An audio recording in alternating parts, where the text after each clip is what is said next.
2019 is a massive year for shooter games, with giants like Doom Eternal, Borderlands 3, Rage 2, Gears of War 5, The Outer Worlds, and more still to come.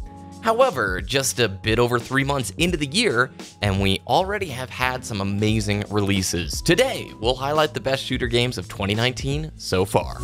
Bright Memory is an FPS hack-and-slash episodic game developed by a single developer. That's right, FYQD Person Studio is a single developer who has been working on Bright Memory in his spare time. This FPS mixes melee elements and game thematics from Dark Souls to craft a unique and addictive experience. The combat relies on dodge thrusts in tandem with well-timed ability usage to survive the game's melee-centric enemies, and it works extremely well. Currently, the game has released under Steam's Early Access program, with just Episode 1 available right now. But just because it isn't brimming with content doesn't mean that it isn't worth your time.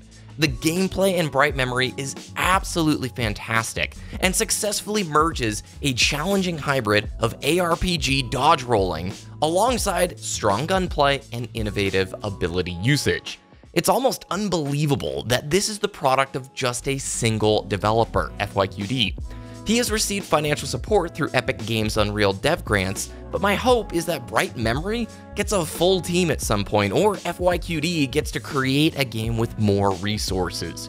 The FPS genre is one that I think has stagnated in terms of mechanical diversity, and Bright Memory is a breath of fresh air well worth your time. So far, my game of the year, Metro Exodus, is an exquisite single-player FPS adventure. The team at 4A Games put together a worthy evolution of the Metro series in Exodus, as Artyom goes on a journey across Russia aboard the Aurora, a massive steam locomotive that serves as the hub for your journey. Those familiar with the Metro series will know just how good they can be when crafting atmospheric tension through environmental storytelling. Exodus pushes the franchise forward by blending new open-world non-linear segments with the refined, curated linear content fans have come to expect. These new open-world segments offer a huge variety of replayability, player expression, and new gameplay choices that make for an addictive and fresh journey. Visually, the game is drop-dead gorgeous, and at some points easily enters the pantheon of best-looking FPS games ever. Survival-light mechanics force you to improvise and be very cautious with the decisions and encounters you undertake, and on the harder difficulties, it'll stretch your abilities to the absolute limit. Other than some pacing issues, I felt like this was one of the best single-player FPS games I've played in many years, and will easily be a title I return to for repeat playthroughs.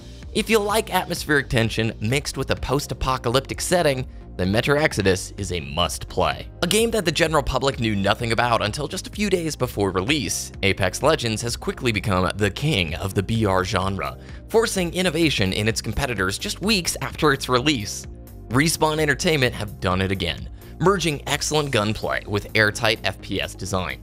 Apex Legends took the BR genre and evolved it in so many clever ways.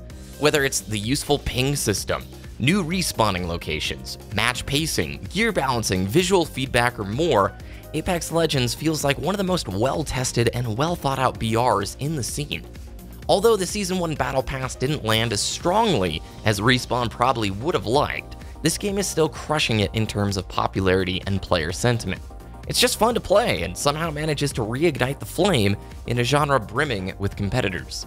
At its core, the gunplay in Apex is rock solid, as Respawn somehow pushed the Source engine even further beyond their efforts in Titanfall 2. Speaking of which, the surge in popularity of Apex Legends has led to an increased player base for Titanfall 2, still one of my favorite FPS games ever. If you haven't seen the updated population numbers for Titanfall 2 and you enjoy Apex, it's worth checking out the video linked on screen. We'll have to see how Apex ages over the next few months. Will Respawn be able to resolve player dissatisfaction over the Season 1 Battle Pass? And how will they evolve the lineup of Legends in the sandbox to keep players engaged? All I can say is that I'm beyond thrilled that Respawn was able to garner such massive player count numbers in such a small amount of time. Hopefully, it'll translate to an even bigger audience for the next premium Titanfall game in their Star Wars third-person game. The Division 2 takes the formula from the Division 1 and refines it. Instead of reinventing the wheel, they made the wheel bigger and better, and that is awesome. The Division 2 features a robust, lengthy campaign that evolves and continues to push story content to the players long after its completion. Beyond this, you have really good level design and some truly unique set pieces. Pair this with fantastic cover-based mechanics and an easy-to-use matchmaking system, and you have a recipe for looter-shooter success. The Division 2 avoided the mistake Destiny 2 vanilla made by harnessing the lessons learned during the first years of the Division 1 and applying all of those lessons to the final product of the Division 2. As I mentioned, not reinventing the wheel and accurately applying the feedback accrued over the Division 1's first few years have helped the Division 2 improve in almost every aspect. While I may not be fully thrilled with the time gating of the current endgame progression, I can safely say that I've more than gotten my money's worth from the Division 2 so far, and I'm very excited for the raid and future world tier content to come. If you enjoy looter shooters, then don't overlook the Division 2. It is a well thought out adventure that provides a fantastic first 30 to 40 hours. How things go from there, only time will tell, but the foundation in place is rock solid and easily represents the best day one looter shooter experience to date. And those are the best shooter games of 2019 so far. We're only one quarter in and there's so many big titles to come. As mentioned, Gears of War 5, Doom Eternal, The Outer Worlds, Borderlands 3, Rage 2, it's just building to be an incredible year for shooter games. Did I miss some of the titles that you enjoy that have come out in 2019 so far? If so, let me know about it in the comments down below. If you enjoyed this video, please subscribe for more and hit the little alarm bell as sub boxes haven't been working too well as of late. Please follow me over on Twitter at BBKDragoon. I love to talk with you guys over there.